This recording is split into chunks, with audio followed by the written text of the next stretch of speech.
In 1897, a girl was born on the Caribbean island of Guadeloupe who would become one of the most powerful crime bosses in American history, not through violence, but through strategy. Stephanie St. Clair arrived in Harlem in 1912 with nothing and built a $1 million gambling empire by the 1920s, defying both corrupt police who demanded bribes and white mobsters who wanted to take over. When the notorious gangster Dutch Schultz tried to force her out using threats and violence, she fought back by publishing the names of corrupt cops in newspapers, organizing boycotts, and refusing to surrender.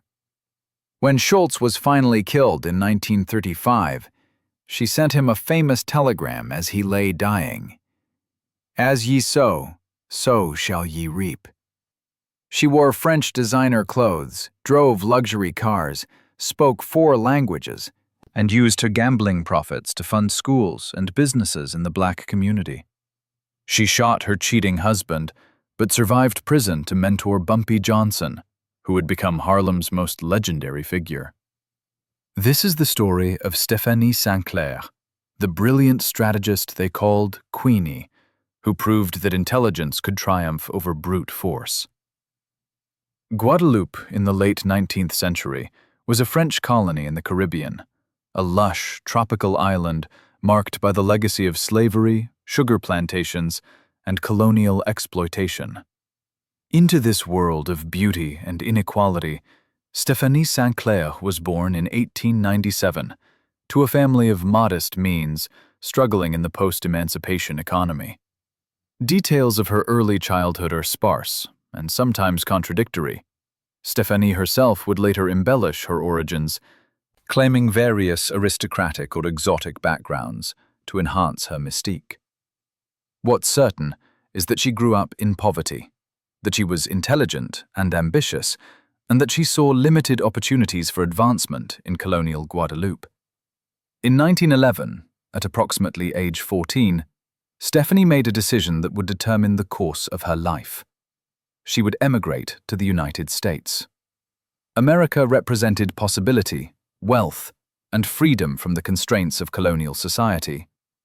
Thousands of Caribbean people were making similar journeys, drawn by economic opportunity and the promise of a better life. The journey itself was arduous. Stephanie traveled by steamship, likely in steerage class with other poor immigrants, enduring cramped conditions, seasickness, and uncertainty about what awaited in America. She arrived in New York City with minimal money, no connections, and limited English. Just determination and intelligence to navigate this new world. Her first encounters with America were disillusioning. She quickly discovered that the racism that existed in the Caribbean took different but equally oppressive forms in the United States. Black people faced discrimination in housing, employment, and virtually every aspect of life. The Jim Crow system that formally segregated the South also operated informally in northern cities like New York. But Stephanie demonstrated early the strategic thinking that would define her career. She understood that perception mattered enormously in determining how she'd be treated. Rather than identify as Caribbean or Guadeloupean, she told people she was French, a claim that was technically true, given Guadeloupe's colonial status, but which carried very different connotations. Claiming French identity rather than Caribbean gave her social advantages. French sounded exotic and sophisticated rather than poor and colonized. It suggested European connections and culture rather than plantation labor.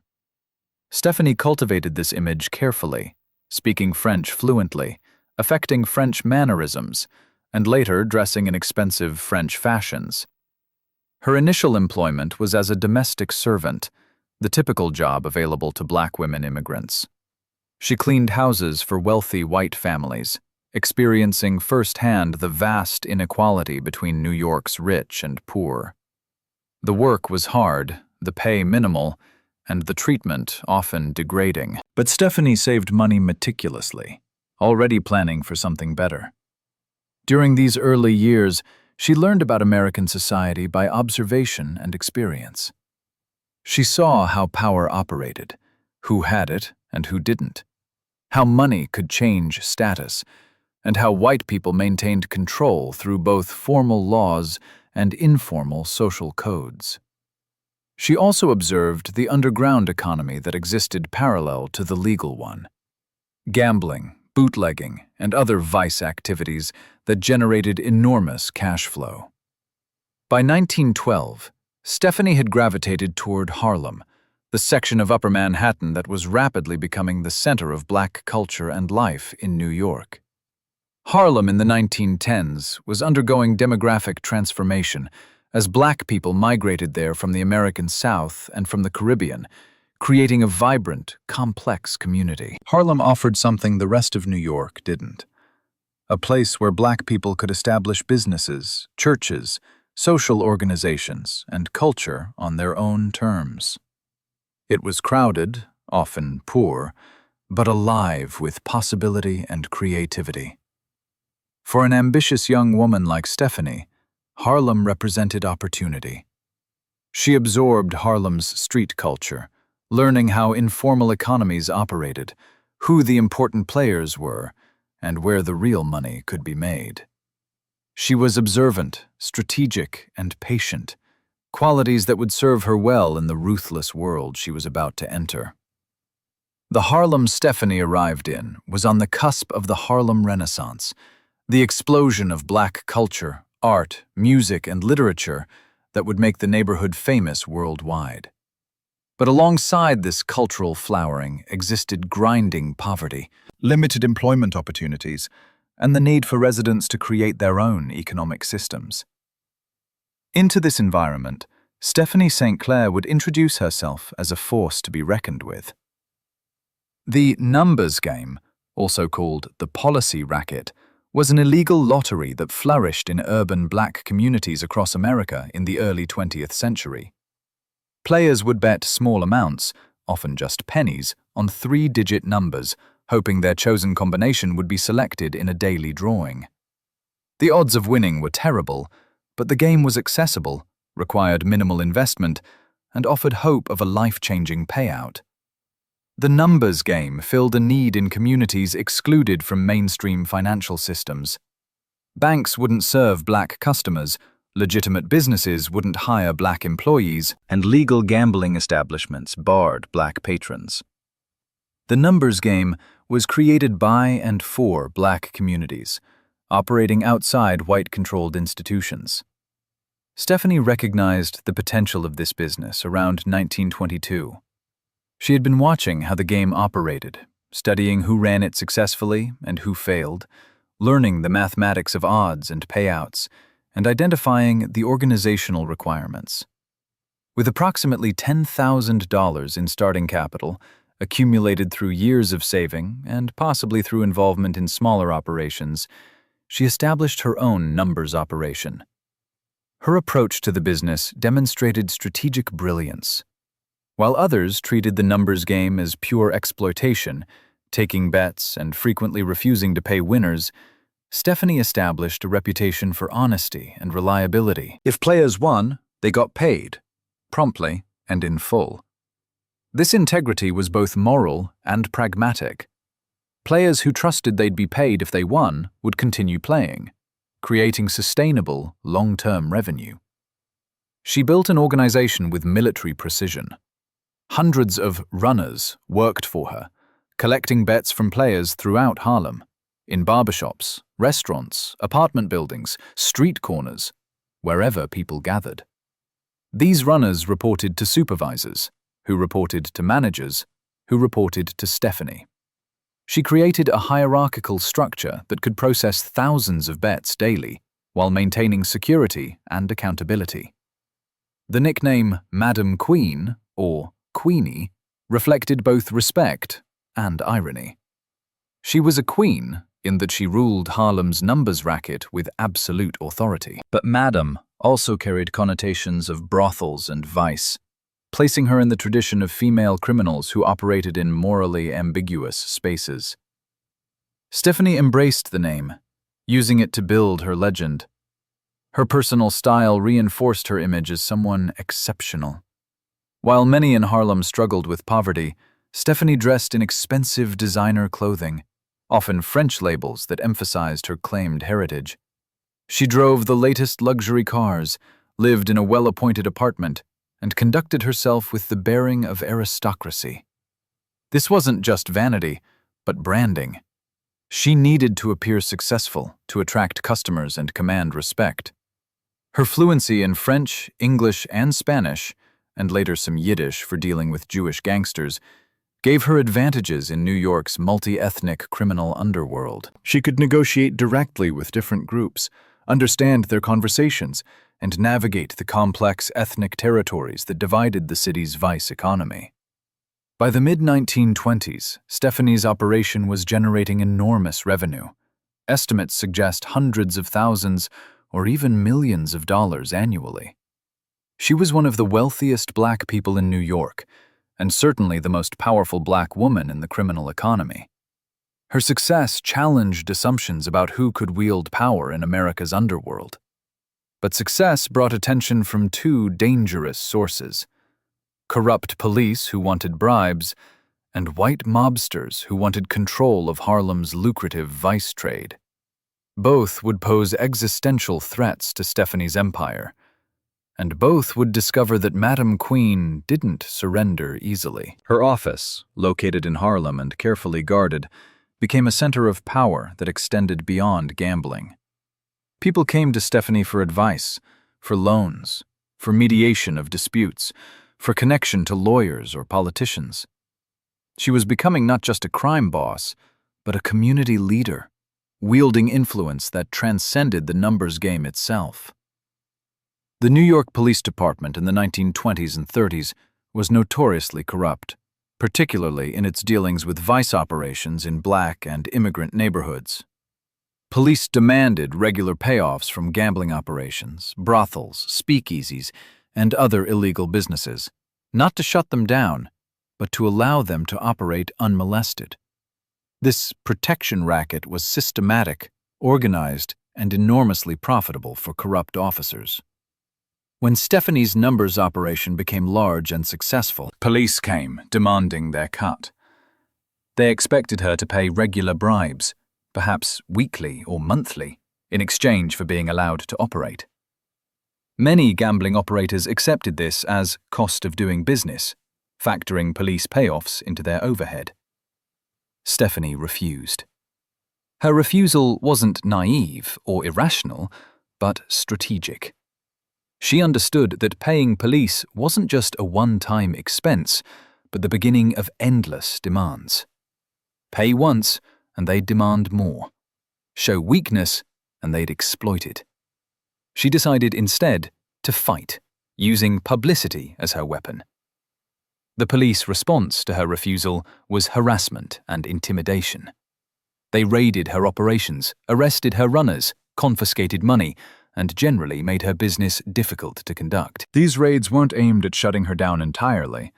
Police still profited more from corrupt operators who paid than from empty streets, but at pressuring her to capitulate. But Stephanie had a weapon the police didn't expect. She fought back publicly through newspapers.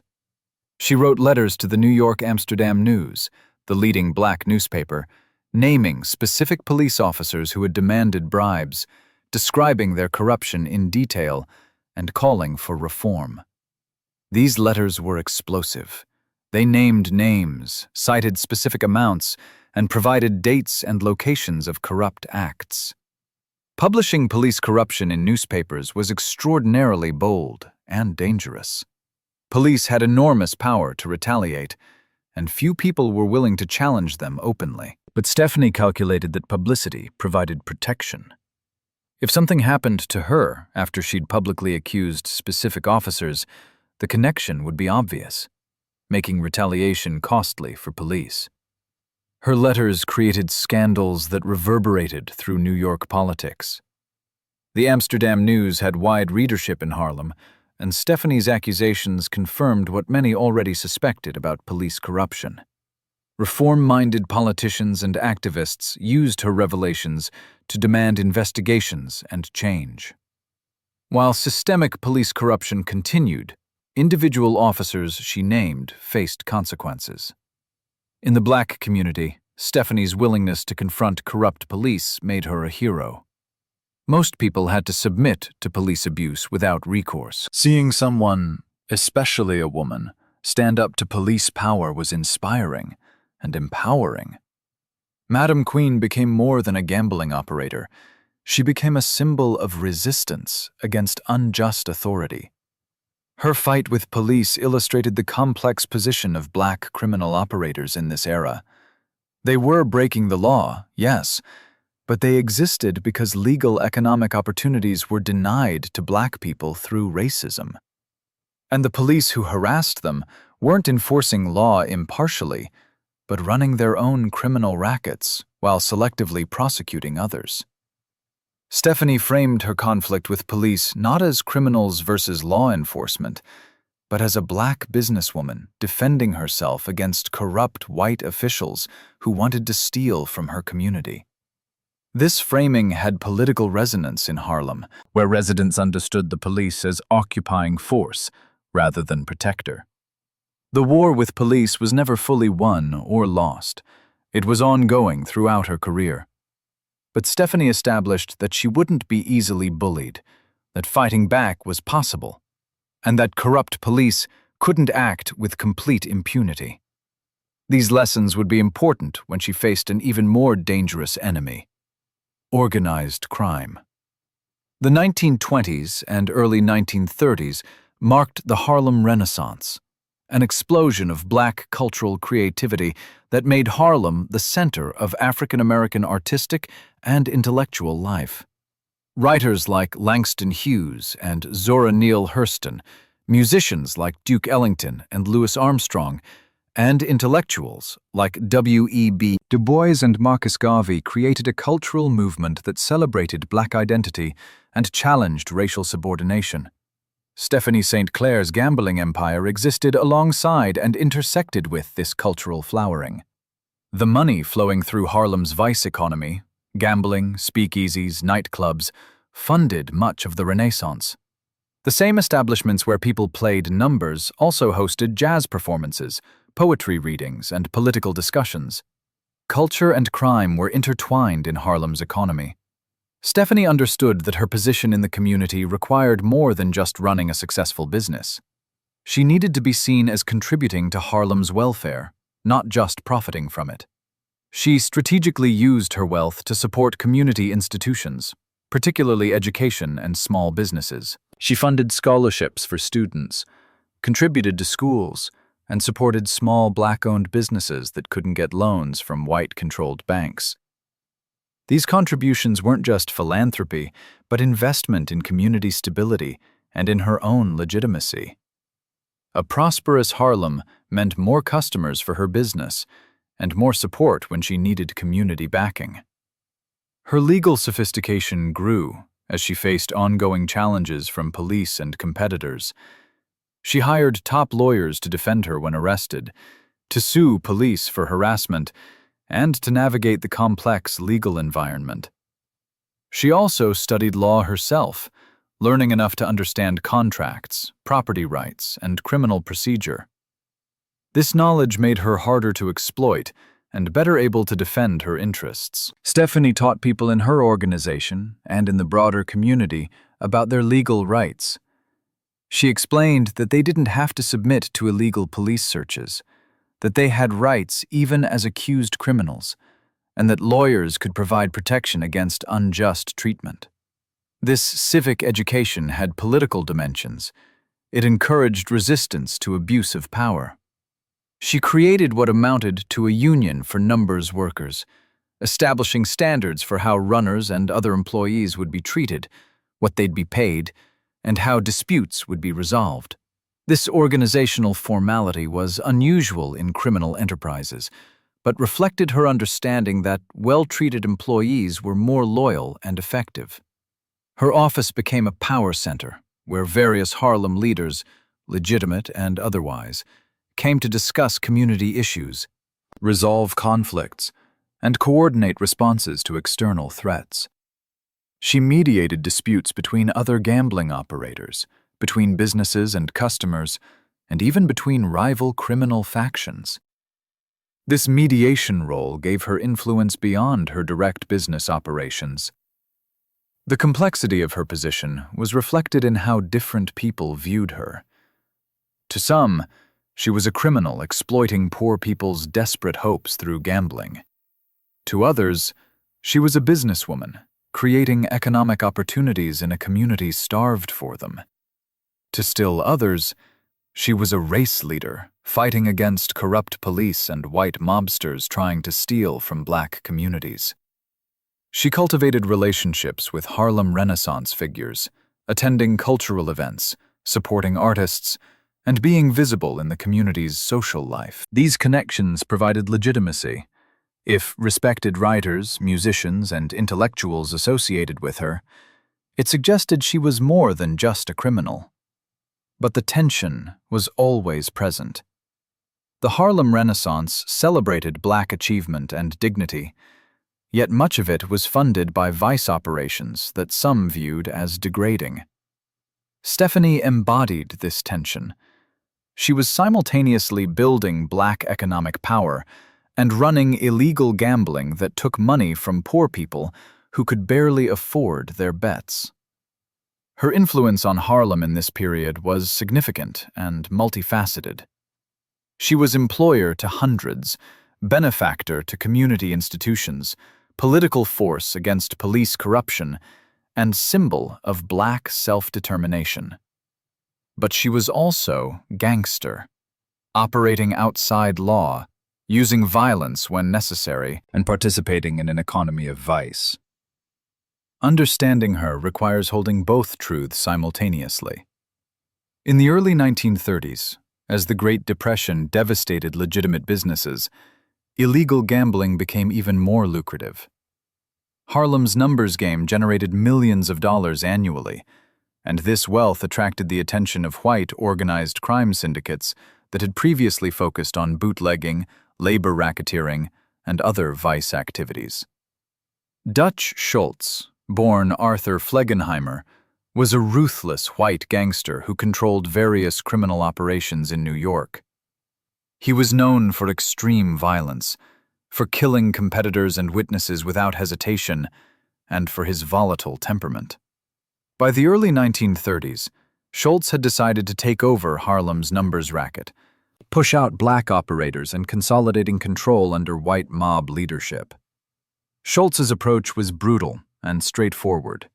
He offered black numbers operators a choice: work for him and accept a small cut of proceeds, or refuse and face violence.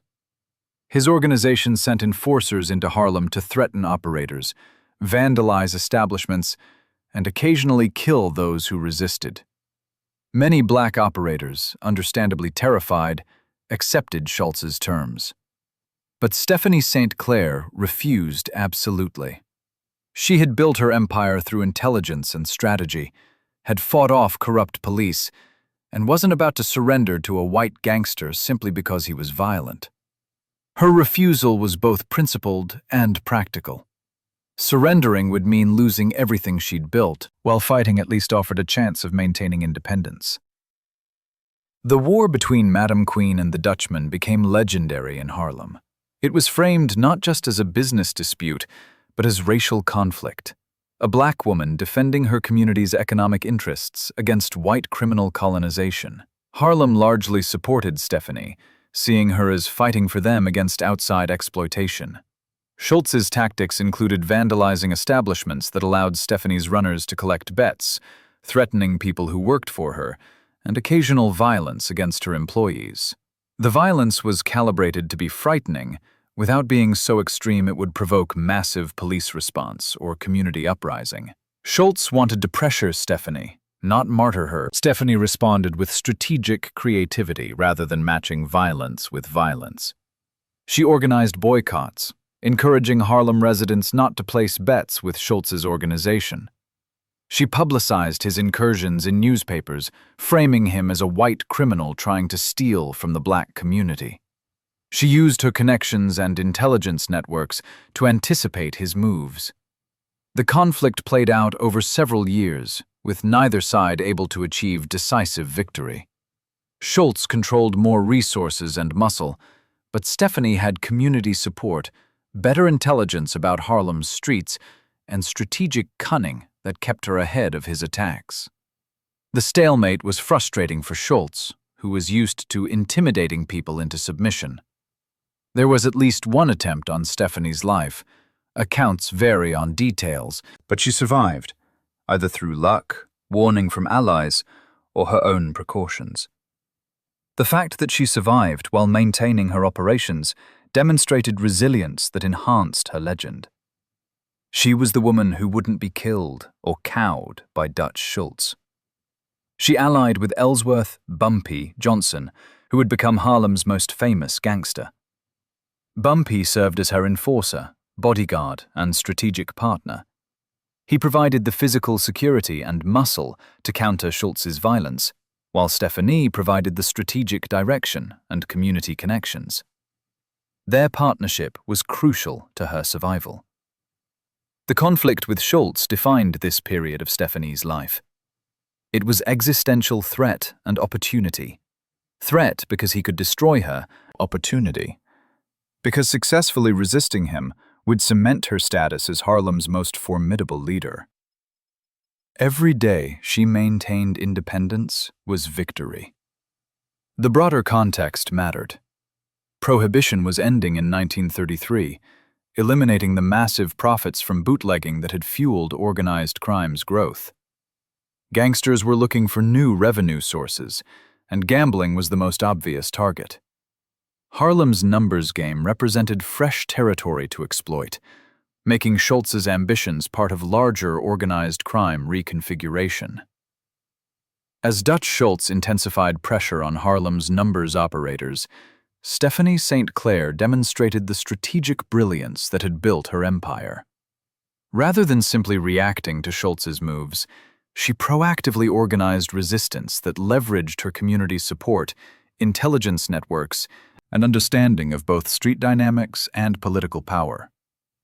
She went into semi-hiding, operating from secure locations rather than her known office and residence. This wasn't cowardice, but prudence, making herself a difficult target while maintaining control of her organization through trusted lieutenants. She communicated through intermediaries, used coded messages, and constantly moved to avoid giving Schultz's assassins opportunities. Her intelligence network was extensive and sophisticated. She had informants throughout Harlem who reported on Schultz's movements and plans. She knew which police were on Schultz's payroll, which politicians he'd corrupted, and where his vulnerabilities lay. Information was her primary defensive weapon. If she knew what he planned, she could counter it. The community boycott she organized against Schultz's numbers operation was remarkably effective.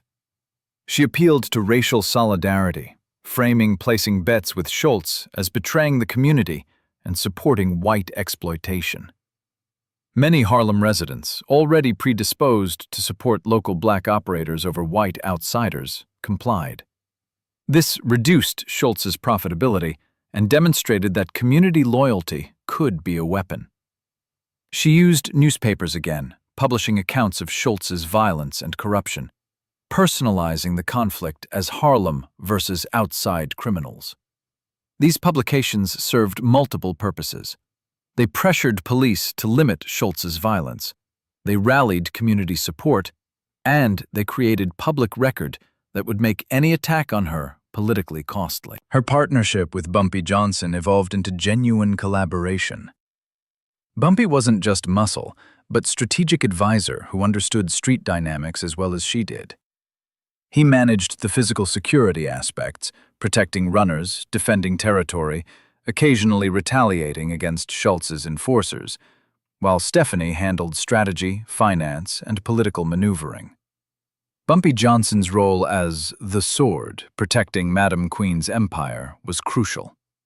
He was younger, physically imposing, respected in street culture, and willing to use violence when necessary. But crucially, he also understood that violence had to be strategic and limited. You couldn't win a war with Schultz through force alone, but you couldn't survive without being willing to fight when necessary. The attempted assassination of Stephanie, details are murky but multiple sources reference it, failed, either through advance warning or luck. The failure enhanced her mystique. She was the woman who couldn't be killed, protected by something beyond just bodyguards. Perhaps destiny, perhaps superior intelligence that kept her one step ahead. She negotiated temporary truces when advantageous, accepting limited Schultz presence in some areas while maintaining control of core territories. These negotiations demonstrated pragmatism. She couldn't eliminate Schultz entirely, so she managed the conflict to minimize damage while preserving what mattered most. Throughout this period, Stephanie maintained her numbers operation, paying winners, collecting bets, and running a business empire even while fighting a war. This operational continuity was itself a statement. Schultz could pressure her, but couldn't stop her.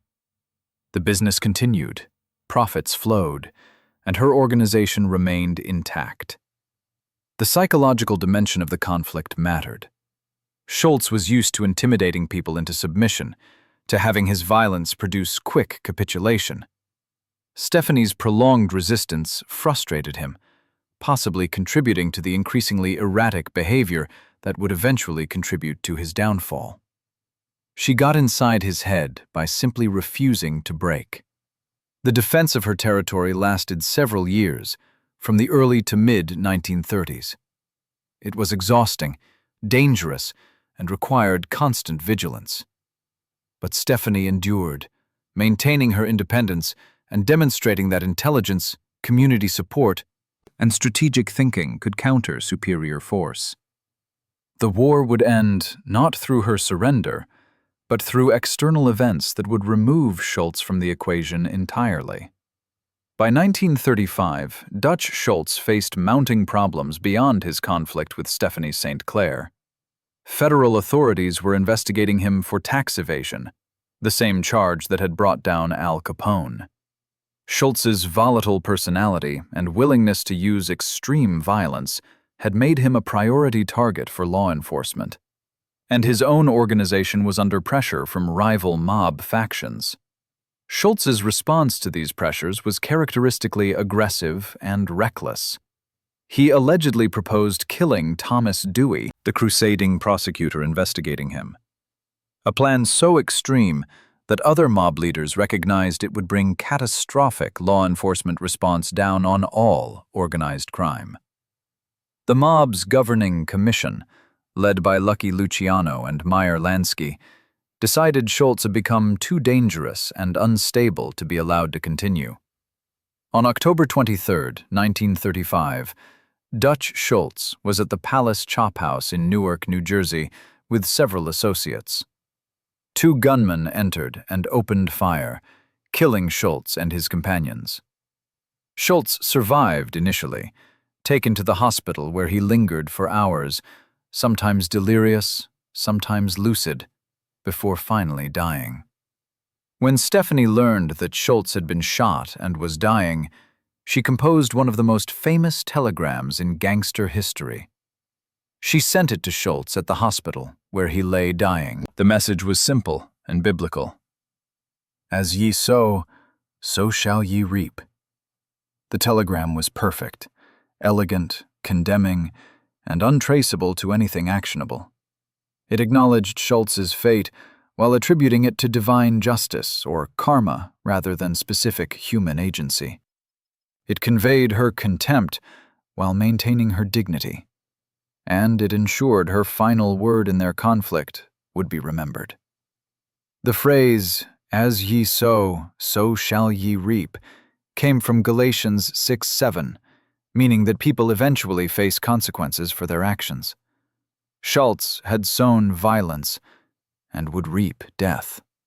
Stephanie's use of biblical language was strategic. It elevated her response above mere gang rivalry to moral judgment. Whether the telegram actually reached Schultz before he died is uncertain, but the story became part of gangster lore. Stephanie had the last word, delivering a memorable epitaph for her enemy that summarized their entire conflict. He had used violence and intimidation, and violence had ultimately destroyed him. Schultz's death removed the primary threat to Stephanie's control of Harlem's numbers game. His organization fragmented, with various factions fighting over the pieces. Some of his operations were absorbed by other white mob families, but Harlem itself reverted largely to black control, at least temporarily. Stephanie's victory over Schultz, or at least her survival until his elimination, became legendary. She was the woman who had fought the Dutchman and won, not through violence, but through strategy, community support, and sheer determination. The victory enhanced her status as Harlem's most formidable leader, but she was also pragmatic enough to recognize that her victory was incomplete and temporary. Organized crime wouldn't abandon Harlem's lucrative vice trade. New threats would emerge. And she was aging, tired from years of constant conflict, and perhaps ready to transition to a different phase of life. The death of Dutch Schultz marked a turning point. Stephanie had survived the greatest threat to her empire, but she had also seen the future. Organized crime was consolidating, becoming more sophisticated, and the independent operators like herself were becoming anachronisms. The era when a single woman could rule a territory through force of personality and strategic cunning was ending. Her response to this recognition would shape the final phase of her career. Rather than fight inevitability, she would manage transition, ensuring that Harlem remained under black leadership, even as she stepped back from direct control. In the midst of her gangster career, Stephanie St. Clair married Sufi Abdul Hamid, a controversial black nationalist activist who led campaigns for employment equality and against discrimination. The marriage brought together two strong personalities with very different approaches to the struggle for black advancement. Stephanie through economic power in the underground economy, Sufi through political activism and protest. Sufi Abdul Hamid, born Eugene Brown, had adopted his Muslim name as part of his black nationalist identity. He organized boycotts against businesses that discriminated against black customers or refused to hire black employees. His "Don't Buy Where You Can't Work" campaigns made him famous in Harlem. Though also controversial, some saw him as effective advocate, others as self-promoting demagogue. The relationship between Stephanie and Sufi was complex and troubled from the beginning. They were both powerful, independent personalities used to commanding authority.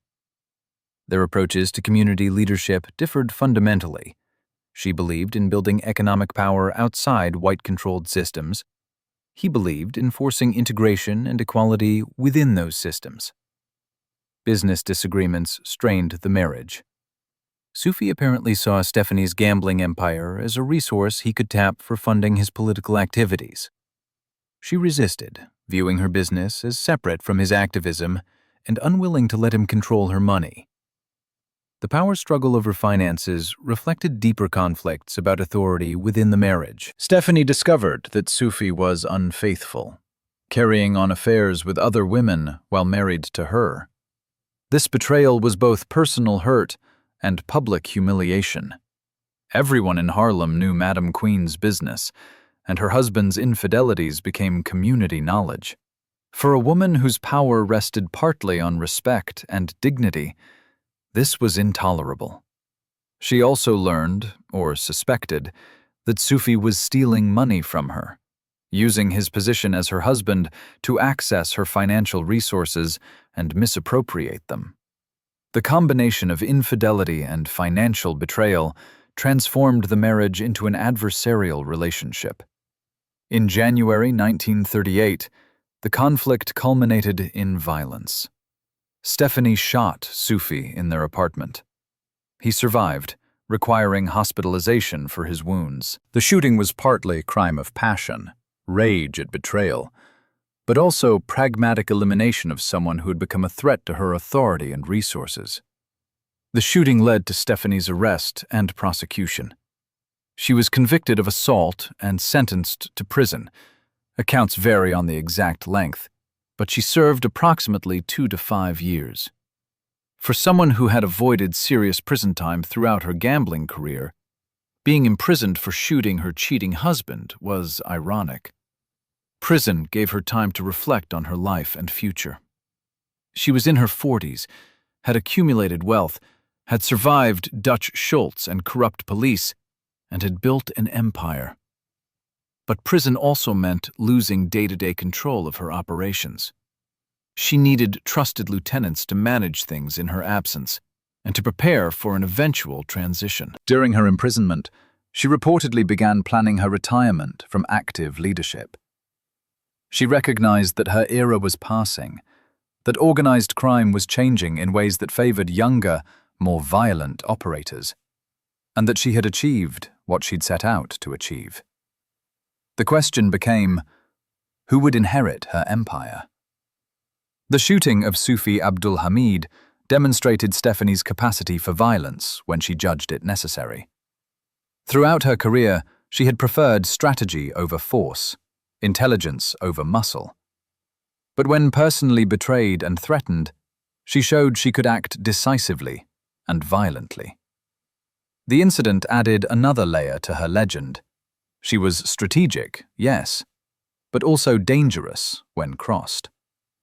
Her time in prison didn't destroy her empire, but it did accelerate the transition she was already contemplating. When she emerged from prison in the early 1940s, she would begin the process of transferring power to the man who would become Harlem's next legend, Bumpy Johnson.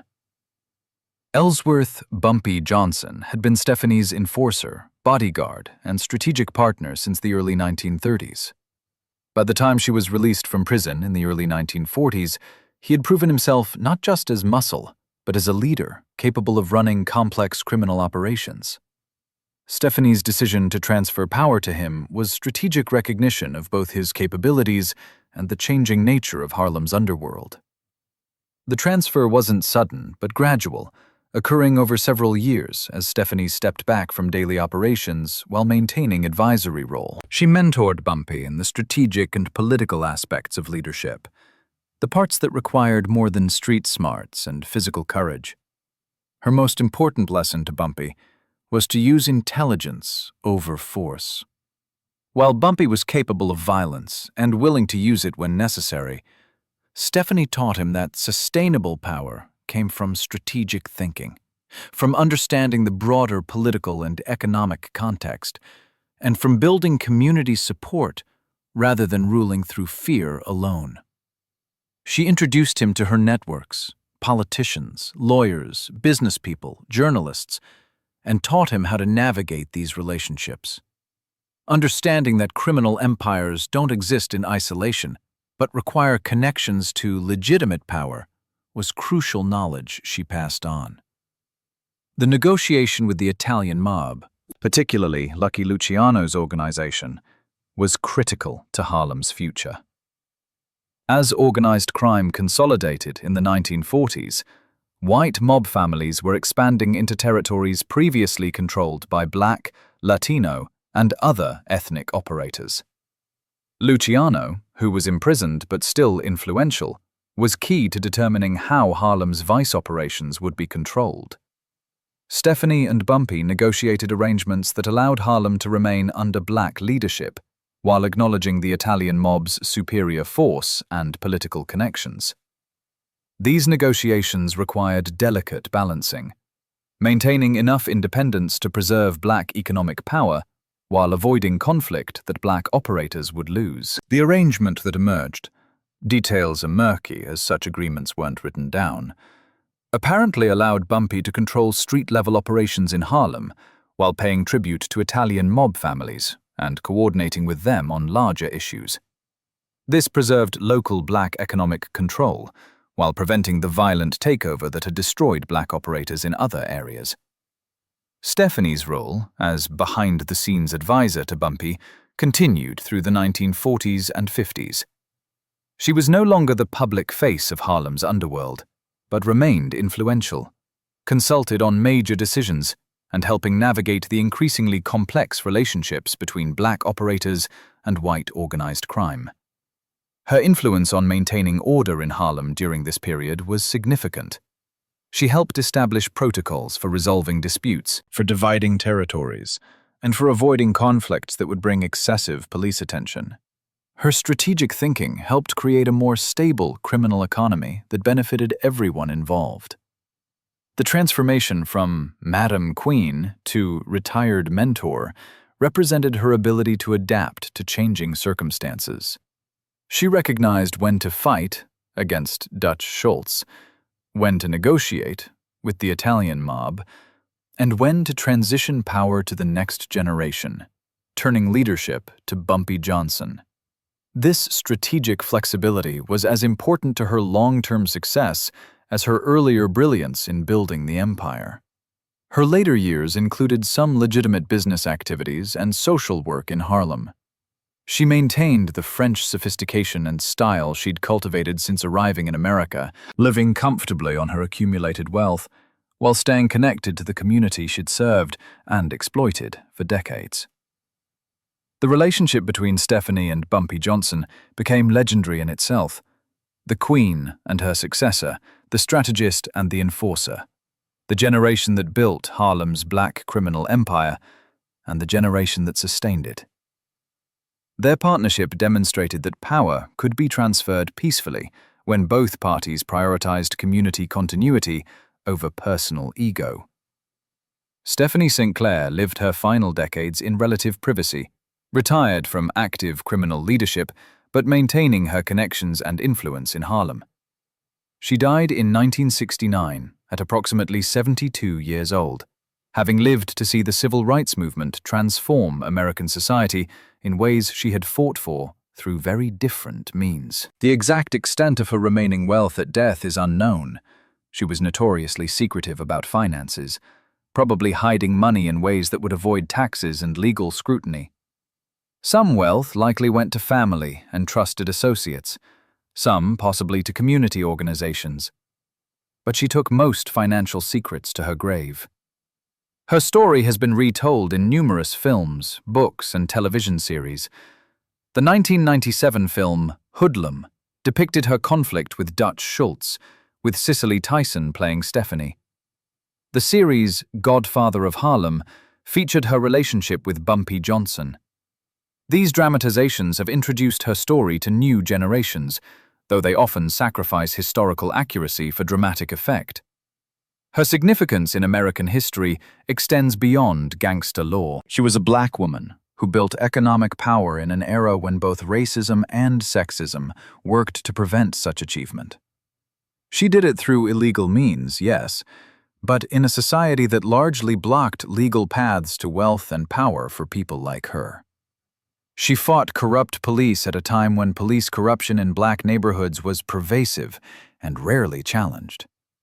Her public exposure of corrupt cops was an early form of police accountability activism, predating modern movements by decades. She understood that official authority could be criminal and that resistance was necessary. She defeated Dutch Schultz, or at least survived until he was eliminated, demonstrating that strategic intelligence could counter superior force. This lesson resonated beyond criminal circles. The smaller, weaker party can prevail through creativity, community support, and strategic thinking.